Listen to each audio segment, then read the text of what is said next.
Hello बच्चों, आपका स्वागत है आपके अपने यूट्यूब चैनल गुरुकुल एकेडमी पर। बच्चों, आज के वीडियो में हम अशोक के रिलेटेड जो उसके धर्म नीति था या फिर उसके शासन नीति था उसके बारे में देखने वाले हैं। अगर आप पिछला वीडियो नहीं देखें तो उसे आप प्ले लिस्ट में जाकर देख सकते हैं।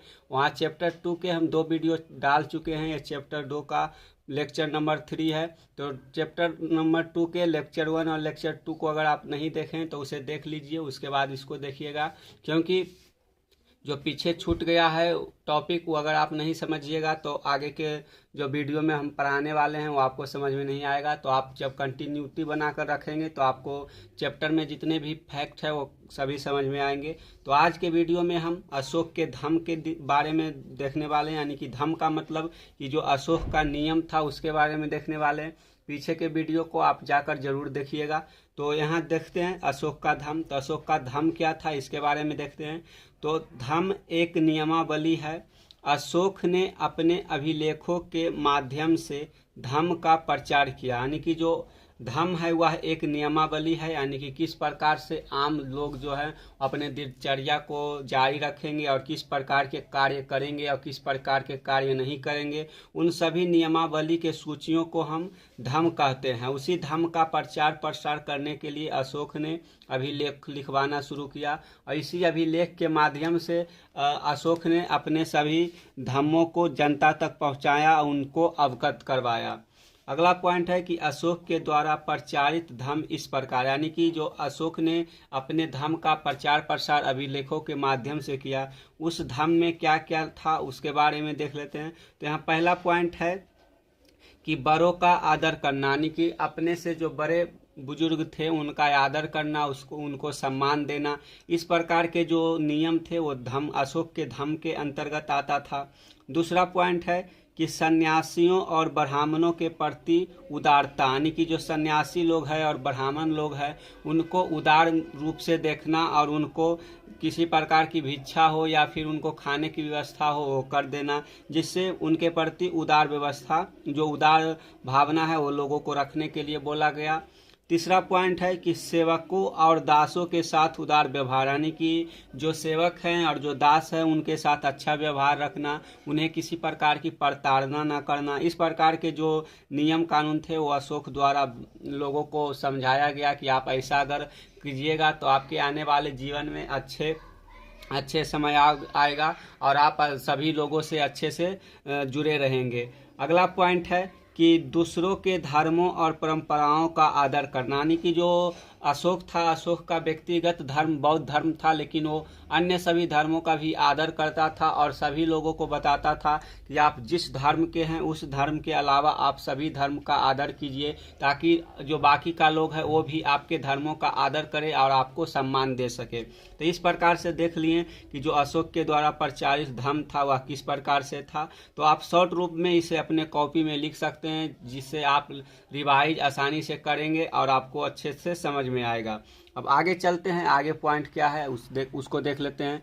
तो अगला पॉइंट है, यहाँ लिखा हुआ है कि धम्म के सिद्धांत साधारण तथा सार्वभौमिक थे, यानी कि जो धम्म का सिद्धांत था वह साधारण लोगों के लिए थे और या पूरे साम्राज्य में फैला हुआ था, यानी कि पूरे साम्राज्य में इस धम्म के नीति को प्रचारित किया गया था। इस प्रकार से यहाँ लिखा हुआ है कि धम्म के सिद्धांत साधारण तथा सार्वभौमिक थे। साधारण कहने का मतलब था कि इसमें किसी प्रकार की कठिन बातों को नहीं बताया गया था, यानी कि इनमें वैसे बातें बताए गए थे कि जो सबके लिए करना और उसे अपने ऊपर धारण करना सबके बस की बात थी, और यह सार्वभौमिक था, यानी कि यह पूरी तरीके से सत्य था। तो इस प्रकार से आप देख सकते हैं कि जो धम्म का सिद्धांत था वह साधारण और सार्वभौमिक था। अगला पॉइंट है कि धम्म के माध्यम से लोगों का जीवन इस संसार में और इसके बाद में संसार में अच्छा रहेगा, यानी कि जो धम्म का माध्यम था अगर उस धम्म के माध्यम का लोग पालन करेंगे तो इस संसार में जब तक वो रहेंगे उन्हें इस संसार में अच्छा मतलब कि लोगों के द्वारा उन्हें सम्मानित दिया जाएगा और उन्हें किसी प्रकार की दुख और दुविधा से ज़्यादा सामना नहीं करना पड़ेगा।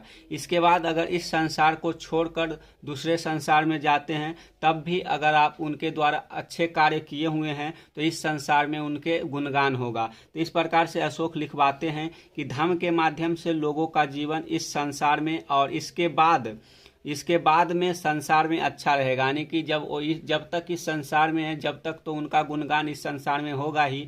उसके बाद जब उनका मृत्यु हो जाएगा, उसके बाद भी उनका गुणगान इस संसार में होता रहेगा। जिस प्रकार से जो अच्छे पुरुष और अच्छे महात्मा लोग होते हैं, जब तक वो संसार में रहते हैं, जब तक उनसे लोग अच्छे से व्यवहार करते हैं, उनके मर जाने के बाद भी उनके लिए अच्छी अच्छी बातें लोगों को बताते हैं, ताकि उनसे सभी लोग अवगत हो सके। अगला पॉइंट है कि अशोक का व्यक्तिगत धर्म बौद्ध धर्म था। उसने अपने धर्म को किसी धर्म पर थोपने का प्रयास नहीं किया। उसने कहीं भी बौद्ध धर्म के तात्विक सिद्धांतों, चार आर्य सत्य या अष्टांगिक मार्ग का प्रचार नहीं किया। यानी कि जो अशोक है, अशोक के अभिलेखों में बताया गया है कि जो हमारा धर्म है, व्यक्तिगत धर्म बौद्ध धर्म, उस धर्म को हम किसी अन्य धर्मों के लोगों पर थोपने का जो कार्य है वो नहीं करेंगे, और लोगों को किसी प्रकार का दबाव के द्वारा हम इस धर्म को अपनाने के लिए नहीं कहेंगे। यानी कि वो जो धर्म में सहज है वो उस धर्म के साथ अपना चल सकते हैं और उसी धर्म का पालन कर सकते हैं। यानी कि जो बौद्ध धर्म में जैसे तात्विक सिद्धांत हो गया, चार आर्य सत्य हो गया या अष्टांगिक मार्ग हो गया, इन सभी का प्रचार प्रसार अशोक ने कभी नहीं किया, ताकि वो जो बौद्ध धर्म है, बौद्ध धर्म को इन्फ्लुएंस मिल सके। इस प्रकार से यहाँ देखा जा सकता है कि धर्म जो है, धर्म के मामले में मौर्य साम्राज्य वह क्या था, तो मौर्य साम्राज्य तटस्थ था। यानी कि किसी भी धर्म को लोगों पर थोपने का कार्य नहीं करता था। जो धर्म लोग को पसंद आता था उस धर्म में अपना जीवन यापन करते थे। इस प्रकार से हम देखें कि अशोक के द्वारा किसी भी व्यक्ति पर अपना धर्म थोपने का कार्य नहीं किया गया। अब अगला पॉइंट देख लेते हैं।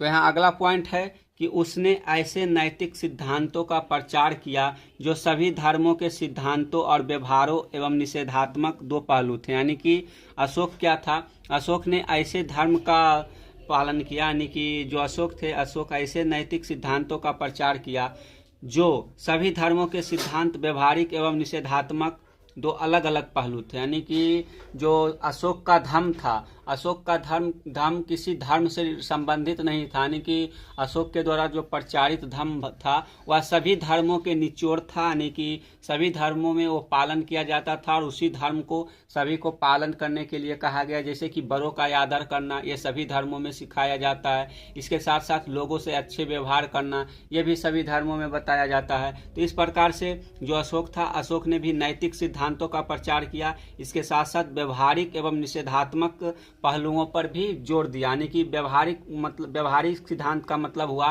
कि जो हमारे जीवन में व्यवहार में आता है। निषेधात्मक पहलू का मतलब है कि वैसा पहलू जिससे लोगों को बचना चाहिए, यानी कि वैसा कार्य नहीं करना चाहिए। जैसे कि चोरी करना या फिर किसी प्रकार के अन्य कार्य करना जो जिससे कि लोगों को हानि हो, तो उन सभी कार्यों को निषेधात्मक कार्य कहा जाता है। तो इस प्रकार से जो अशोक थे, अशोक ने अपने धर्म का प्रचार प्रसार किया और लोगों के अच्छे नैतिक कार्य करने के लिए प्रेरित किया। तो इस प्रकार से हम जो अशोक के धर्म था उसे अच्छी प्रकार से समझ लिए। अब आगे चलते हैं। अगला टॉपिक हमारे पास है। अगला टॉपिक क्या है? अगला टॉपिक है अशोक के धर्म प्रचार के लिए क्या क्या था। यानी कि अशोक ने इस धर्म प्रचार के लिए क्या क्या किए थे, इसके बारे में देख लेते हैं। तो यहाँ पहला पॉइंट है कि अशोक ने धर्म प्रचार के लिए एक विशेष अधिकारी वर्ग नियुक्त किया, जिसे धम्म महामात्र कहा जाता था। यानी कि अशोक ने इस धर्म को प्रचारित करने के लिए एक धम्म महामात्र की नियुक्ति किया, जो इस धर्म से लोगों को अवगत कराए और इस धर्म को पालन करने के लिए लोगों को प्रेरित कर सके। इस प्रकार से अशोक ने इस धर्म प्रचार के लिए एक विशेष कार्य किया। इसके बाद अगला पॉइंट है कि अशोक 13वें शिलालेख में लिखा है कि मैंने सभी धार्मिक मतों के लिए धम्म महामात्र नियुक्त किए हैं। यानी कि अशोक अपने 13वें शिलालेख में बताते हैं कि हम सभी धर्मों के लिए अलग अलग धर्म महामात्र की नियुक्ति किए हैं, जो उस धर्म से संबंधित अच्छे अच्छे बातों से लोगों को अवगत कराएंगे और लोगों को पालन करने के लिए प्रेरित करेंगे। तो इस प्रकार से हम देखें कि अशोक ने अपने धर्म प्रचार के लिए महामात्र की नियुक्ति की है। इसके साथ साथ धर्म विशेष महामात्यों को भी नियुक्ति किया गया, जिससे लोगों को अवगत किया जा सके। तो इस प्रकार से हम इस पेज पर जितने भी महत्वपूर्ण फैक्ट था उसे कवर कर लिए। अब चलिए अगले पेज पर देखते हैं क्या है। अगला पॉइंट यहाँ है कि वे सभी धर्मों और धार्मिक संप्रदायों की देखभाल करेंगे। वह अधिकारी अलग अलग जगहों पर आते जाते रहते थे। उनको प्रचार कार्य के लिए वेतन दिया जाता था। यानी कि अशोक के द्वारा जो धर्म महामात्यों की नियुक्ति किया गया था, वे सभी धर्मों और धार्मिक संप्रदायों की देखभाल करेंगे। यानी कि जो लोग हैं वो अपने धर्म के अनुसार व्यवहार कर रहे हैं या नहीं, इसकी देखभाल के लिए अशोक ने धर्म महामात्र की नियुक्ति किए थे। इसके साथ साथ जो वो अधिकारी थे वो अलग अलग जगहों पर आते जाते रहते थे, जिससे लोगों में जागरूकता पनपे और लोग इस धर्म के पालन के लिए अपना अच्छा से अच्छा योगदान दे सके। उनको प्रचार कार्य के लिए वेतन दिया जाता था। यानी कि अशोक के द्वारा जो धर्म महामात्र की नियुक्ति किया गया था, उनको इस प्रचार कार्य के लिए वेतन दिया जाता था, जिससे जो धर्म महामात्र थे वो अपने कार्य को अच्छे तरीके से निष्पादित कर सके। अगला पॉइंट है कि उनका काम स्वामी, दास, धनी, गरीब, वृद्ध, युवा आदि की सांसारिक और आकस्मिक आवश्यकताओं को पूरा करना था। यानी कि जो धर्म महामात्र होते थे वो सभी वर्ग के लोगों की ज़रूरतों को पूरा करने के लिए उन्हें अच्छे अच्छे बातें समझाते थे। जैसे कि संसार में आए हैं तो आप किस लिए आए हैं, आपका संसार के प्रति क्या कर्तव्य है, इन सभी बातों को समझाते थे। उसके साथ साथ जो आकस्मिक आवश्यकता है, यानी कि तत्कालिक मदद की ज़रूरत हो, तो इस प्रकार की ज़रूरतों के लिए वो राजा से बोलते थे और राजा से उन्हें मदद दिलवाते थे। तो इन सभी आवश्यकताओं को पूरा करने के लिए जो धर्म महामात्र होते थे वो आम जनता की मदद किया करते थे। तो इस प्रकार से हम देख लिए कि अशोक के द्वारा धर्म प्रचार के लिए क्या क्या किया गया। इसके साथ अब अगला पॉइंट देख लेते हैं। तो अगला पॉइंट क्या है, तो इससे संबंधित अगला पॉइंट यहाँ है अशोक के धर्म की मुख्य विशेषताएं। यानी कि जो अशोक के द्वारा प्रचारित धर्म था उसकी मुख्य विशेषताएं क्या थे, इसके बारे में देख लेते हैं। तो अशोक का धर्म एक नैतिक नियम या सामान्य विचार संहिता थी। इसकी मुख्य विशेषताएं थी। यानी कि जो अशोक के धर्म का मुख्य विशेषताएं हैं वह क्या क्या है। तो पहला मुख्य विशेषताएं हैं नैतिक जीवन व्यतीत करना। तो नैतिक जीवन व्यतीत करना, इसके मुख्य बात क्या है इसे देख लेते हैं। तो इस धर्म के अनुसार कहा गया है कि मनुष्य को सामान्य एवं सदाचार तरीके से जीवन व्यतीत करना चाहिए। यानी कि नैतिक जीवन व्यतीत करने का मतलब है कि धर्म के अनुसार आम जनता को समझाया गया है कि आप इस धर्म का जब पालन करना शुरू करेंगे तो आपके जो जीवन है वह काफ़ी सरल हो जाएगा। आप आसानी से अपने जीवन को व्यतीत कर सकेंगे और आपको इस जीवन से किसी प्रकार का उलझन ना होगा। तो इसलिए इस नियम का जो पहला विशेषता था वह था नैतिक जीवन व्यतीत करना। यानी कि एक सामान्य जीवन से निकलकर एक व्यवस्थित नियम, यानी कि एक सदाचार्य रूप से अपना जीवन व्यतीत करना। अगला पॉइंट यहाँ है, तो अगला पॉइंट देख लेते हैं कि वासनाओं पर नियंत्रण रखना। यानी कि वासनाओं पर नियंत्रण रखने का मतलब क्या है कि इस धर्म के अनुसार बाहरी आडंबर और अपने वासनाओं पर नियंत्रण रखने की बात कही गई है। यानी कि जिस प्रकार से आप देखते हैं बाहरी आडंबर का मतलब है कि जैसे पूजा पाठ करना, उसमें बड़े बड़े पशुओं का बलि देना, इस प्रकार के बाह्य आडंबर से बचना और अपने वासनाओं पर जो है उस पर, यानी कि जैसे हमें कभी कोई व्यक्ति होता है जिसे अगर खाने का ठीक से जुट नहीं पा रहा है, तो अगर वो मेहनत किया, उसके लिए खाने की व्यवस्था हो गई, तो आगे चाहता है कि हमें घर मिल जाए। उसी प्रकार से अगर घर मिल गया तो सोचता है गाड़ी मिल जाए, गाड़ी मिल गया तो और आगे बढ़ते रहता है। इसी प्रकार से जो मन है उस मन पर कंट्रोल करना, ये सभी होता है वासनाओं पर नियंत्रण रखना। यानी कि अपने मन की इच्छाओं पर कंट्रोल करना ही कहलाता है वासनाओं पर नियंत्रण करना। इसके साथ साथ इस धर्म का और विशेषता क्या था कि बाहरी आडंबरों से बचना। यानी कि जो लोगों का दिखावा दिखावा है उस दिखावा करने से बचना और अपने ज़रूरतों की चीज़ों पर ही अपने पैसा खर्च करना। इस प्रकार से धर्म के अनुसार यानी कि अशोक के धर्म के अनुसार मुख्य विशेषताएं हैं। अब आगे चलते हैं, अगला मुख्य विशेषता क्या है। तो अगला मुख्य विशेषता के रूप में यहाँ लिखा हुआ है कि दूसरे धर्मों का सम्मान, यानी कि अशोक के धर्म सिखाता है कि आप दूसरे के धर्मों का सम्मान करेंगे तभी आपके धर्म को भी और आपको सम्मान मिलेगा। तो यहाँ लिखा है कि अशोक के धर्म के अनुसार दूसरे धर्मों के प्रति सहिष्णुता रखना चाहिए, यानी कि अशोक ऐसा कभी नहीं बताते हैं कि आप जिस धर्म में हैं उस धर्म का आप सम्मान कीजिए और दूसरे धर्मों का अपमान कीजिए, ऐसा अशोक के द्वारा कभी नहीं कहा गया।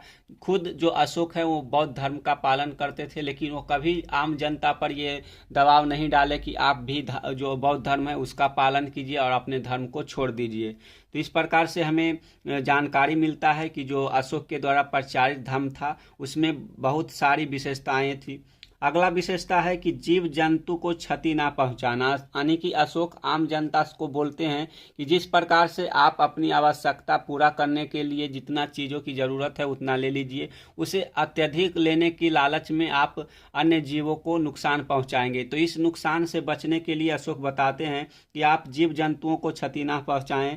तो यहाँ आगे लिखा हुआ है कि अशोक की धर्म के अनुसार पशु पक्षियों जीव जंतुओं की हत्या या उन्हें क्षति नहीं पहुंचाना है, यानी कि आप इस धर्म का पालन करने के अनुसार आप किसी भी अन्य जीव जंतुओं को अपने आवश्यकता के लिए क्षति नहीं पहुंचा सकते हैं, यानी कि उनसे जो प्राप्त हो रहा है आप उसकी उपभोग कर सकते हैं। जैसे कि गाय हो गया तो गाय से उत्पन्न दूध आप अपने लिए प्रयोग कर सकते हैं, उसे उन सभी पशुओं को आप किसी प्रकार से क्षति नहीं पहुंचा सकते हैं। जैसे कि आप जब जंगल में जाते हैं तो जंगल की सूखी लकड़ियां आप चुन सकते हैं, आप अधिक लकड़ियों की लालच में जो हरे पेड़ पौधे हैं उसे आप क्षति नहीं पहुंचा सकते हैं। इस प्रकार के जो प्रमुख विशेषताएं थे वो अशोक के धर्म में बताया गया था।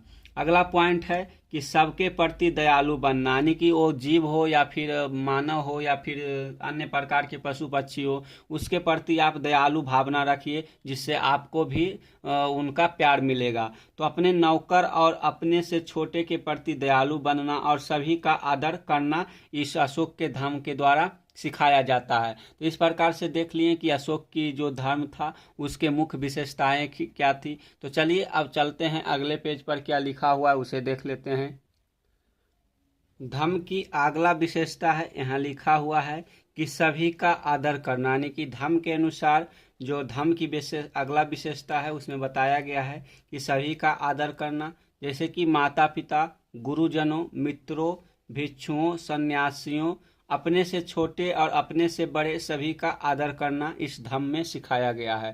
तो इस प्रकार से सभी का आदर करना इस धर्म की विशेषता है। अब अगला टॉपिक है, यहाँ है अगला टॉपिक है मौर्य साम्राज्य का सामाजिक, आर्थिक एवं सांस्कृतिक स्थितियाँ, यानी कि जो मौर्य साम्राज्य था, मौर्य साम्राज्य के अंतर्गत इस साम्राज्य का सामाजिक, आर्थिक एवं सांस्कृतिक स्थिति क्या थी इसके बारे में देख लेते हैं। तो यहाँ पहला है सामाजिक जीवन। तो मौर्य साम्राज्य में लोग सामाजिक जीवन में किस प्रकार से अपना जीवन यापन करते थे इसके बारे में देखते हैं। तो यहाँ लिखा हुआ है कि अशोक का अभिलेख है, अशोक का अभिलेख हो गया, चाणक्य के अर्थशास्त्र हो गया, मेगास्थनीज की इंडिका या फिर यात्रा विवरण है, से मौर्य साम्राज्य के सामाजिक जीवन पर प्रकाश पड़ता है, यानी कि हमें मौर्य साम्राज्य के सामाजिक जीवन की जानकारी कहाँ कहाँ से मिलती है। तो पहला जानकारी का स्रोत है अशोक का अभिलेख, दूसरा है अर्थशास्त्र, तो यहाँ आप अभिलेख पर टिक लगा सकते हैं, अर्थशास्त्र हो गया, अर्थशास्त्र के साथ इंडिका हो गया, इसके साथ साथ जो मौर्य साम्राज्य के अन्य यात्रियों, यानी कि मौर्य साम्राज्य के समय जो अन्य विदेशी यात्री आए थे और उनके जो विवरण है, यात्रा वृत्तांत है, उससे हमें जो मौर्य साम्राज्य के सामाजिक जीवन है उसके बारे में जानकारी मिलता है। अगला पॉइंट है कि सामाजिक वर्ग एवं जाति प्रथा, जो सामाजिक वर्ग था एवं जाति प्रथा था इससे समाज में किस प्रकार की व्यवस्था थी। तो यहाँ पहला पॉइंट है कि अर्थशास्त्र से आश्रम व्यवस्था की जानकारी मिलती है। यानी कि अर्थशास्त्र में चाणक्य बताते हैं कि मौर्य साम्राज्य में, जिस समय मौर्य साम्राज्य का शासन था, उस समय समाज में आश्रम व्यवस्था थी। आश्रम व्यवस्था का मतलब जैसे हो गया जो ब्रह्मचर्य आश्रम हो गया, गृहस्थ आश्रम हो गया, वानप्रस्थ आश्रम हो गया। यानी कि मनुष्य के जीवन को 100 वर्ष मानते हुए इसे 4 आश्रमों में ऋग्वेद में बांटा गया था। तो उसी आश्रम का पालन मौर्य साम्राज्य में भी किया जाता था। तो इस प्रकार से वही यहाँ लिखा हुआ है कि सामाजिक वर्ग एवं जाति प्रथा में जो है, यहाँ अर्थशास्त्र में क्या होता है, तो आश्रम व्यवस्था की हमें जानकारी मिलती है। अब अगला पॉइंट देख लेते हैं।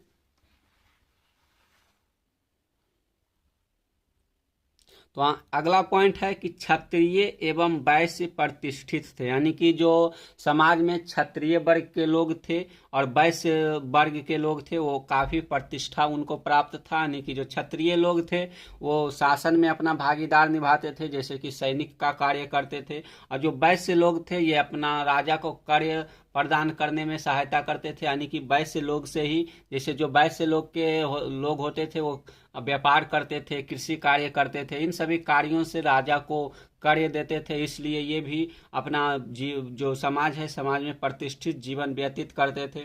अगला पॉइंट है कि लोग ब्राह्मणों के प्रति श्रद्धा का भाव रखते थे। यानी कि जो ब्राह्मण थे, ब्राह्मणों के प्रति मौर्य साम्राज्य में लोगों के मन में श्रद्धा का भाव होता था। उन्हें किसी प्रकार के कटु वचन नहीं बोलते थे, उनके प्रति सादा व्यवहार रखते थे। इस प्रकार से हम समाज में वर्ग और जाति प्रथा देख सकते हैं।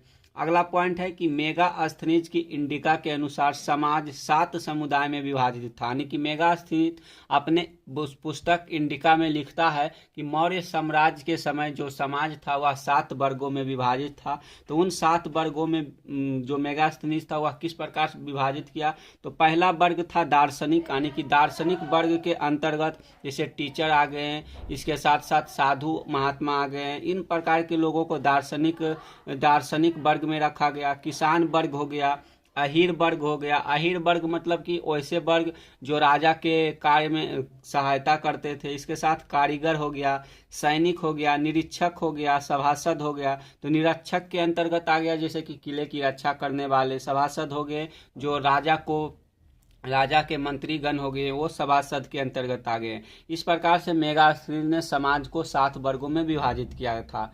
अब अगला पॉइंट देख लेते हैं। तो यहाँ अगला पॉइंट है स्त्रियों की दशा। तो स्त्रियों की दशा के बारे में थोड़ा सा देख लेते हैं कि मौर्य साम्राज्य में स्त्रियों की क्या दशा थी। तो यहाँ पहला पॉइंट है कि स्वतंत्रता व समानता प्राप्त थी। स्त्रियों को स्वतंत्रता और समानता, यानी कि जिस प्रकार से पुरुषों को स्वतंत्रता प्राप्त थी और पुरुषों के समान ही उन्हें समाज में अपने जीवन व्यतीत करने की जो मतलब कि स्वतंत्रता थी वह प्राप्त थी स्त्रियों को भी। इस प्रकार से हम देख सकते हैं कि स्त्रियों में स्वतंत्रता व समानता प्राप्त थी। इसके साथ साथ अगला पॉइंट है कि स्त्रियों को पुनर्विवाह एवं तलाक की अनुमति थी। जो स्त्री लोग थे, स्त्रियों को यह अधिकार प्राप्त था कि वह अपने, अगर किसी महिला की पति मर जाता है तो उस महिला को पुनः विवाह करने की अनुमति है, वो आगे विवाह भी कर सकता है। उसके साथ साथ अपने पति से तलाक भी ले सकता है। ऐसा व्यवस्था मौर्य साम्राज्य में किया गया था। तो इस प्रकार से हमें जानकारी मिलती है कि जो स्त्रियों की स्थिति थी वो मौर्य साम्राज्य में काफ़ी अच्छी थी। अगला पॉइंट है कि सार्वजनिक कार्यों में भाग लेने के लिए प्रतिबद्ध थी। यानी कि जो महिला लोग थी वो सार्वजनिक कार्य में अपना भागीदार करती थी, यानी कि उस भागीदार के लिए वो प्रतिबद्ध थी। अगला पॉइंट है कि धार्मिक कार्यों में अपने पति के साथ भाग लेती थी, जैसे कि यज्ञ हो गया, हवन हो गया, इन सभी कार्यों में महिला जो थी वो अपने पति के साथ भाग लेती थी। अगला पॉइंट है कि प्रशासन में स्त्रियां गुप्तचर का कार्य करती थी। यानी कि जो शासन प्रशासन था उसमें भाग लेने के लिए वो गुप्तचर का कार्य भी किया करती थी। इस प्रकार से हम देख सकते हैं कि स्त्रियां भी प्रशासन में अपना योगदान देती थी। अगला पॉइंट है कि सैनिक के रूप में भी प्रशिक्षित थी। यानी कि मौर्य साम्राज्य की जो मौर्य शासन के समय जो महिलाएं होती थी वो जो सैनिक प्रशिक्षण था वो भी उन्हें दिया जाता था। अगला पॉइंट, समाज के संपन्न वर्गों में बहुपत्नी प्रथा थी। यानी कि समाज में जो बड़े घराने के लोग होते थे वो एक से अधिक विवाह किया करते थे। कुछ स्त्रियां वेश्यावृत्ति को व्यवसाय के रूप में अपनाती थी। इनको गणिका या रूपा जीवा कहा जाता था। यानी कि मौर्य साम्राज्य में जो वेश्यावृत्ति था उसका भी प्रचलन था। जो महिला वेश्यावृत्ति को अपनाती थी उसको गणिका या फिर रूपा जीवा कहा जाता था। तो इस प्रकार से आप जितने भी फैक्ट थे उसे याद रख सकते हैं और अपने कॉपी में इसे हो सकता है तो साथ साथ लिखते जाइएगा ताकि आपको रिवाइज करने में आसानी हो सके। तो चलिए अब अगले पॉइंट देख लेते हैं कि अगला पॉइंट क्या है। अगला पॉइंट देख लेते हैं। यहाँ अगला पॉइंट है महिलाओं के बारे में कि चाणक्य के अनुसार वंश की रक्षा के रूप में किसी अन्य पुरुष से पुत्र प्राप्त कर सकती थी। यानी कि अगर किसी महिला की शादी होने के बाद उसे बच्चा नहीं हो रहा है या फिर उसके पति मर जाते हैं और वो महिला दूसरी शादी नहीं करना चाहती है, तो इस स्थिति में अपने वंश की रक्षा के लिए वह महिला किसी अन्य पुरुष से अपना जो बच्चा है वो उत्पन्न करवा सकती है या फिर अपने देवर से भी बच्चा उत्पन्न कर सकती है। तो इस प्रकार से यहाँ चाणक्य बताते हैं कि मौर्य साम्राज्य की जो महिलाएं थी अपने वंश की रक्षा के लिए दूसरे पुरुषों से सहवास कर सकती थी, इस प्रकार से यानी कि अपने वंश की रक्षा के लिए। अगला पॉइंट है कि यूनानी लेखकों के अनुसार राजघराने की स्त्रियां आवश्यकता होने पर शासन कार्य को अपने हाथों में ले लेती थी। यानी कि जो यूनानी लेखक थे, यूनानी लेखक बताते हैं कि जो राजघराने की महिलाएं होती थी जब आवश्यकता पड़ता था तो प्रशासन के कार्य को स्त्रियां अपने हाथों में ले लिया करती थी और प्रशासन को भी चलाती थी। जैसे कि अगर युद्ध का समय है तो युद्ध के समय जो जितने भी प्रमुख अधिकारी होते थे वो युद्ध क्षेत्र में रहते थे, तो इस स्थिति में शासन प्रशासन चलाने के लिए महिलाएं अपना भागीदार निभाया करती थी। तो ऐसा बताया गया है। तो इस प्रकार से हम देख लिए कि मौर्य साम्राज्य में महिलाओं की क्या स्थिति थी, इसके बारे में देख लिए, यानी कि महिलाओं को क्या प्राप्त था और क्या नहीं प्राप्त था। अब चलते हैं अगला पॉइंट है। यहाँ अगला टॉपिक है रहन सहन एवं वेशभूषा। तो इसके बारे में अब जानकारी प्राप्त कर लेते हैं कि मौर्य साम्राज्य में रहन सहन और वेशभूषा से संबंधित क्या बातें होती थी। तो चलिए देख लेते हैं। पहला पॉइंट है कि मकान भवन विलासितापूर्ण होते थे। यानी कि जो मकान बनाया जाता था वह विलासितापूर्ण होता था, यानी कि उस मकान में सभी चीज़ों की सुख सुविधा हुआ करती थी।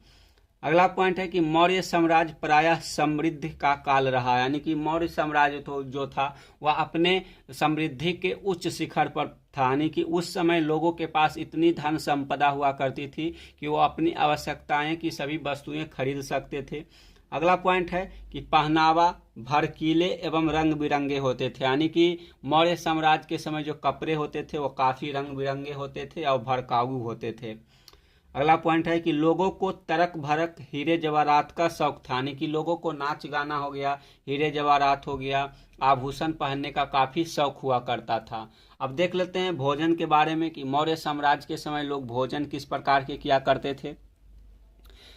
तो यहाँ लिखा हुआ है कि भोजन में शाकाहारी और मांसाहारी दोनों प्रकार के भोजन करते थे।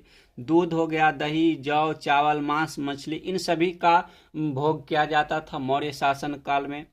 अगला पॉइंट है कि बौद्ध धर्म के प्रभाव में आने के पश्चात मांस का सेवन कम हो गया। यानी कि जब बौद्ध धर्म का जो मौर्य साम्राज्य में प्रभाव बढ़ने लगा, इस मौर्य साम्राज्य में बौद्ध धर्म के प्रभाव पड़ने के कारण यह परिणाम हुआ कि जो लोग ज़्यादा मांसाहार का सेवन करते थे उस पर कंट्रोल हुआ और धीरे धीरे मांसाहार का सेवन कम होता गया। तो इस प्रकार से हम देख सकते हैं कि जो मौर्य साम्राज्य था, मौर्य साम्राज्य में बौद्ध धर्म के प्रभाव के कारण जो मांस मछली का सेवन था वो काफ़ी धीरे धीरे कम होता गया। एक बात में मतलब कि कुछ इतिहासकार बताते हैं कि जब बौद्ध धर्म का अशोक ने अपना पालन शुरू किया तो बौद्ध धर्म पालन के बाद अशोक अपने रसोई में एक हिरन और एक मोर का मांस प्रतिदिन मारने की व्यवस्था होती थी उसे बंद करवा दिया और अन्य प्रकार के जीवों को मारने के लिए भी अशोक ने मना कर दिया। तो इस प्रकार से हम देख सकते हैं कि जब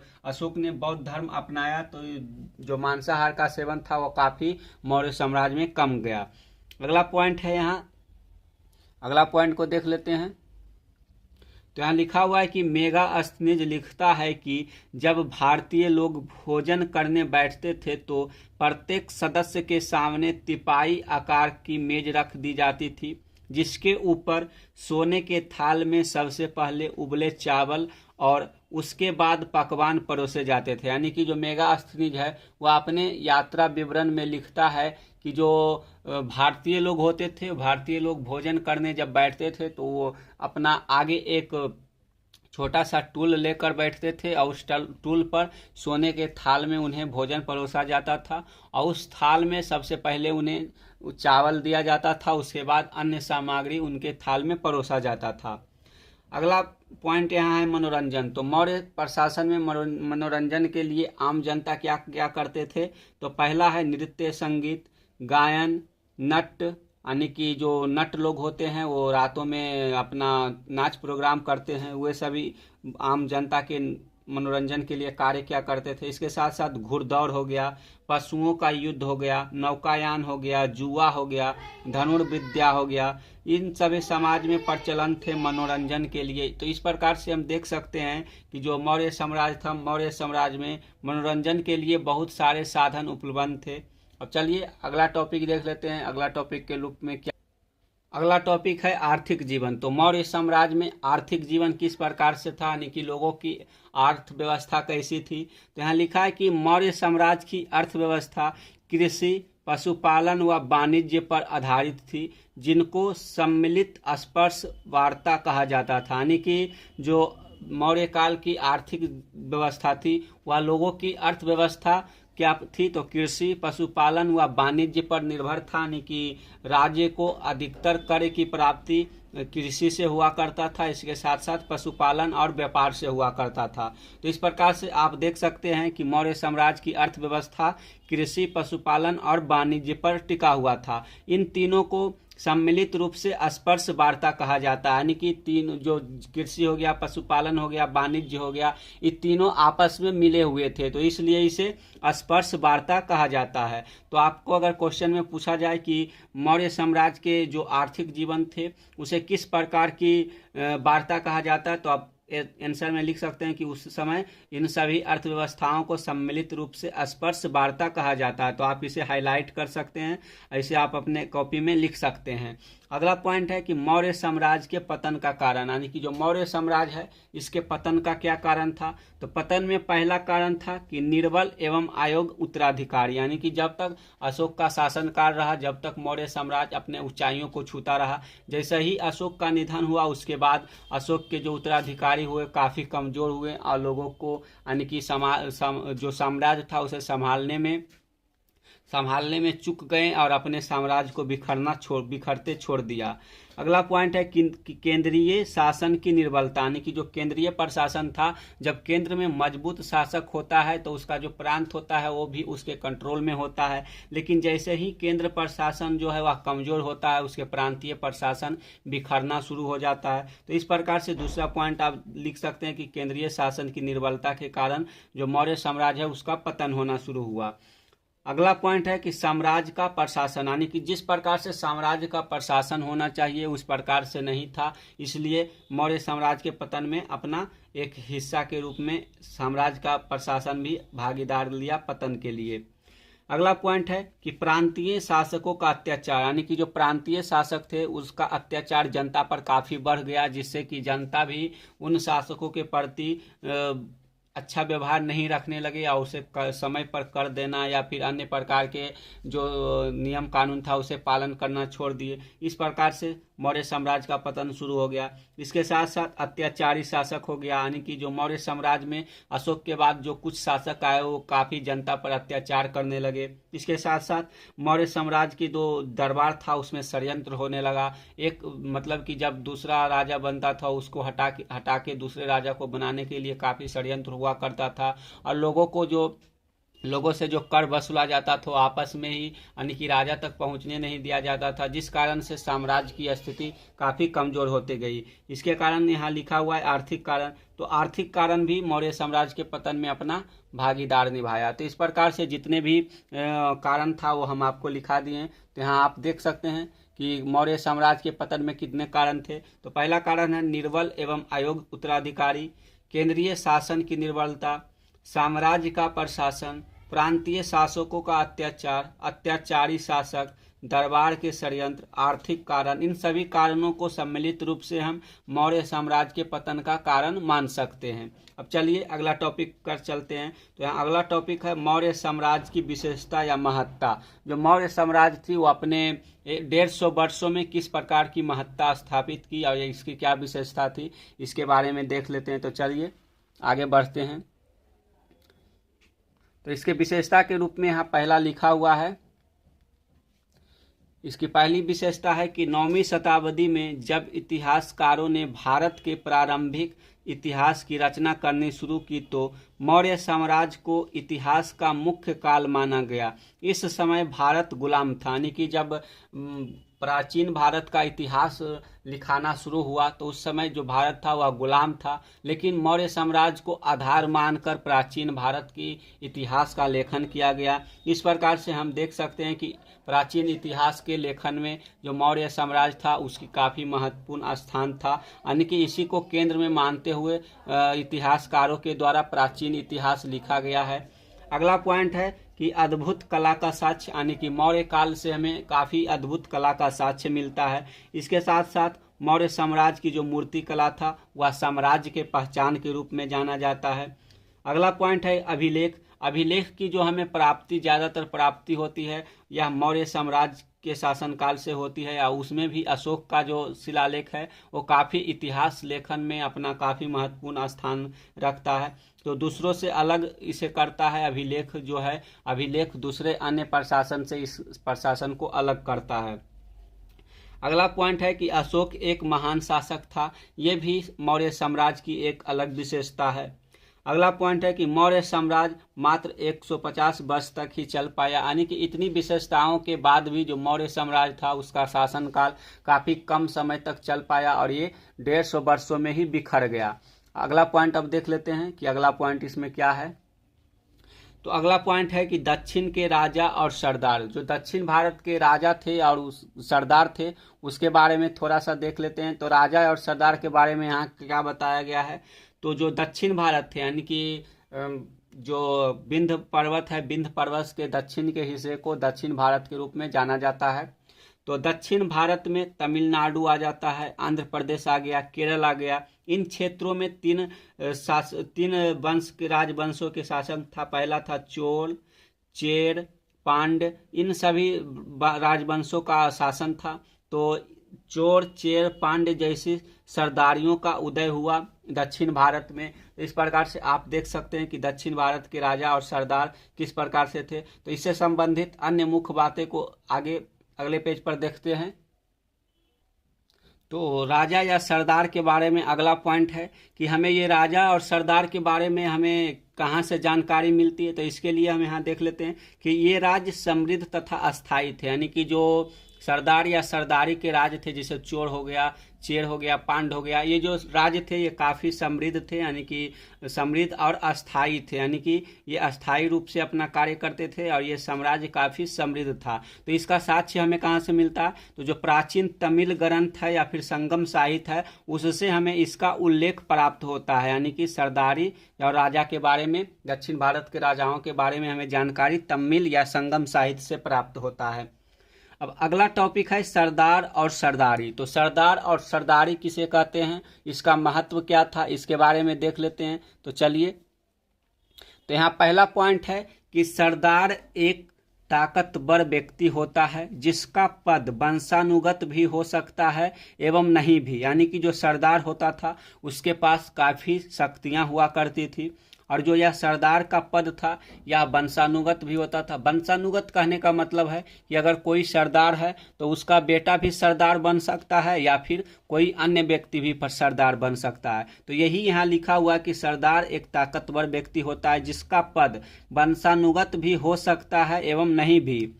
उसके समर्थन उसके खानदान के लोग होते हैं, यानी कि जो सरदार का समर्थक होते थे, सरदार का समर्थक उसके खानदान के लोग हुआ करते थे। अगला पॉइंट यहाँ है कि सरदार के कार्यों में विशेष अनुष्ठानों का संचालन, युद्ध के समय नेतृत्व करना एवं विवादों को सुलझाना में मध्यस्थता की भूमिका निभाना सम्मिलित है। यानी कि जो सरदार लोग होते थे, सरदार लोग का कार्य क्या था, तो अनुष्ठानों का संचालन करना, जैसे कि जिस प्रकार से आप देख सकते हैं क्या होता है, तो नवरात्रि का अनुष्ठान होता है, इसके साथ साथ अन्य पर्व त्यौहार होता है, उसका संचालन करना ये सरदार लोगों का कार्य हुआ करता था। इसके साथ साथ लोगों के बीच जो झगड़ा विवाद होता था उसको निपटाना करना होता है। और जिस क्षेत्र के सरदार होते थे उस क्षेत्र में अगर युद्ध की स्थिति बन रही हो तो उस समय युद्ध का संचालन करना, यानी कि सेना का संचालन करना, इसी सरदार का कार्य हुआ करता था। अब अगला पॉइंट देख लेते हैं कि अगला पॉइंट क्या है। तो यहाँ अगला पॉइंट है कि वह अपने अधीन लोगों से भेंट लेता है जबकि राजा लगान वसूलते थे। यानी कि जो सरदार होते थे, सरदार अपने क्षेत्र में रहने वाले लोगों से भेंट लिया करते थे। यानी भेंट का मतलब है कि उनसे गिफ्ट लिया करते थे। और जो राजा होते थे वो अपने क्षेत्र में रहने वाले लोगों से लगान वसूला करते थे। तो यही अंतर था सरदार और राजा में। और जो भेंट इन सरदारों को प्राप्त होता था वो अपने समर्थकों में यह भेंट वितरित कर देता था। यानी कि जैसे कि उनके जो सहयोगी थे, यानी कि उनके जो कर्मचारी लोग थे, उन भेंटों को उन लोगों को बांट दिया करते थे ताकि वो अपना भी जीवन यापन कर सके। अगला पॉइंट है कि सरदारी में प्रायः कोई अस्थाई सेना अथवा अधिकारी नहीं होते थे। यानी कि जो सरदारी होता था, यानी कि सरदार के द्वारा जो संचालित व्यवस्था होता था उसे सरदारी बोला जाता था। तो सरदारी में प्रायः कोई अस्थाई सेना अथवा अधिकारी नहीं होते थे। तो ये सरदार और सरदारी की एक महत्वपूर्ण विशेषता है। अब अगला पॉइंट देख लेते हैं कि सरदार के कार्य। तो सरदार के कार्य क्या थे इसके बारे में देख लेते हैं। तो पहला कार्य है अनुष्ठान का संचालन करना, युद्ध का नेतृत्व करना, लड़ाई झगड़े विवाद को सुलझाना, अपने अधीनस्थ से भेंट लेना। ये सभी कार्य था सरदार का। यानी कि जो सरदार का प्रमुख कार्य था उसके बारे में हम यहाँ जानकारी प्राप्त कर लिए। तो आप इसे अपने कॉपी में नोट कर सकते हैं ताकि आपके क्वेश्चन आने की स्थिति में इसका वर्णन कर सकते हैं। यानी कि अगर आपको क्वेश्चन पूछ लिया जाए कि जो सरदार लोग थे उसका कार्य क्या था, तो आप उस स्थिति में अपना उत्तर ये लिख सकते हैं। अब अगला टॉपिक है यहाँ जो कि आज का आखिरी टॉपिक है, यानी कि मौर्य साम्राज्य से संबंधित आखिरी टॉपिक है। इसके बाद हम गुप्त साम्राज्य के ओर चलेंगे। तो यहाँ देख लेते हैं आखिरी टॉपिक है कि दैविक राजा। यानी कि आज के वीडियो में हम यहाँ तक पढ़ेंगे, उसके बाद अगले वीडियो में हम शुरू करेंगे। तो अगले वीडियो में क्या शुरू करेंगे, तो गुप्त साम्राज्य के बारे में शुरू करेंगे। तो यहाँ देख लेते हैं दैविक राजा। तो दैविक राजा हम किसे कहेंगे, तो जो देवी देवता की पूजा से राजा उच्च स्थिति हासिल करते थे वे दैविक राजा कहलाते थे। और इन राजाओं में कौन थे, तो कुषाण शासक ऐसा ही किया। यानी कि जो कुषाण शासक थे वो देवी देवताओं को पूजा करके लोगों के नज़र में ऊंचा उठ गए और वो अपने स्थिति को सुदृढ़ किए। तो ऐसे राजाओं को हम दैविक राजा बोलते हैं। यानी कि जो देवी देवताओं के पूजा करके उच्च स्थिति हासिल करते हैं वो दैविक राजा कहलाते हैं। और दैविक राजा के लिए अगला पॉइंट क्या है कि यूपी में मथुरा के पास माट के एक देवस्थान पर कुषाण शासकों ने विशालकाय मूर्ति स्थापित किया।